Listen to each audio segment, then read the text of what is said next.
बिहार के पूर्णिया जिले के अमौर विधानसभा में मछट्टा पंचायत में ओवैसी ने जनसभा की।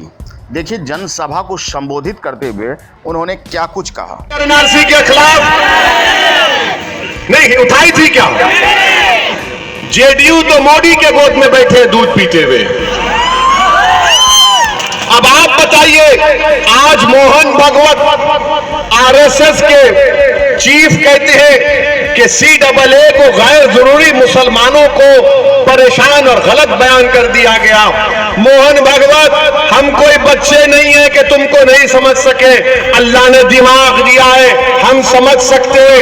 हम जानते हैं कि तुम्हारी साजिश यही है कि CAA को इस्तेमाल करके भारत के मुसलमानों को, भारत के दलितों को, भारत के आदिवासियों को, भारत के उन गरीबों को जिनके पास कागज नहीं, उनको परेशान किया जाए। और मुझे गुस्सा इस बात का तो अहलिस का अख्तरुल ईमान उठाया और कहा कि नहीं, यहां पर बाइज्जत लोग बसने वाले लोग हैं। 35 साल से वो सियासत में, कई मर्तबा उनको आपने अपना विधायक, अपना MLA बनाया। कांग्रेस के भी हैं और RJD के साथ भी हैं। अब आप बताइए कि इतनी बड़ी बाढ़ आई, पूरी धान की फसल बर्बाद हो गई।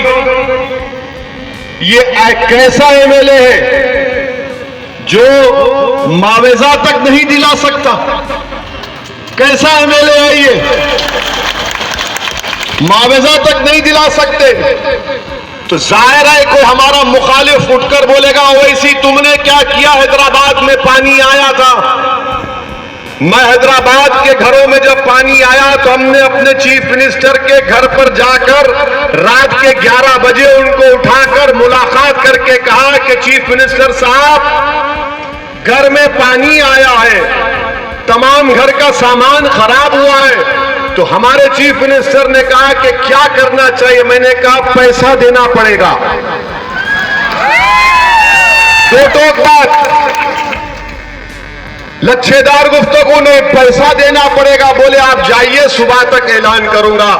और सुबह में चीफ मिनिस्टर ने ऐलान किया कि एक एक घर जिसमें पानी आया उनको एक घर को 10,000 रुपये दिए जाएंगे। मैंने फोन करके कहा कि आपने ऐलान कर दिया, शुरू कब कर रहे? तो चीफ मिनिस्टर ने कहा क्या आप मेरे सर पर बैठ जाएंगे? मैंने कहा नहीं सर, सर पर नहीं बैठेंगे, आपके सामने आकर कुर्सी डालकर बैठकर आपसे मुतालबा करेंगे। तो दूसरे दिन 24 घंटे में वो ऐलान पे अमल होना शुरू हो गया। और मेरी तकरीर अगर हैदराबाद तक भी जाएगी तो याकूतपुरा असेंबली हल्के में कल तक 2 करोड़ 20 लाख सिर्फ एक असेंबली हल्के में गवर्नमेंट के लोग, मंजलिस के MLA और कॉर्पोरेटर जाकर घर घर हर एक को दे रहे हैं।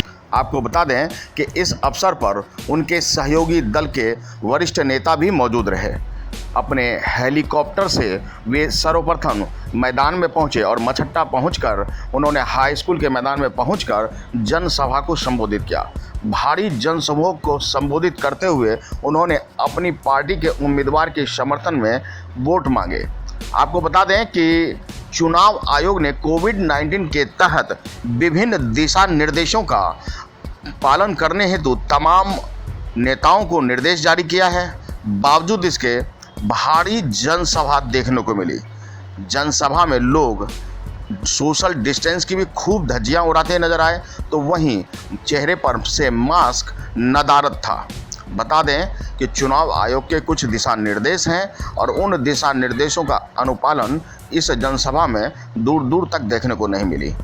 दिलचस्प बात यह है कि बिहार विधानसभा चुनाव में चुनाव आयोग के दिए दिशा निर्देशों का खूब उल्लंघन भी खूब हो रहा है। बहरहाल बिहार में विधानसभा चुनाव है और देखना होगा कि आखिरकार 10 तारीख के नतीजे के बाद बिहार में कौन से नेता कुर्सी पर काबिज होते हैं और किसकी हो जाती है मात। अमौर से नुमान आलम की रिपोर्ट।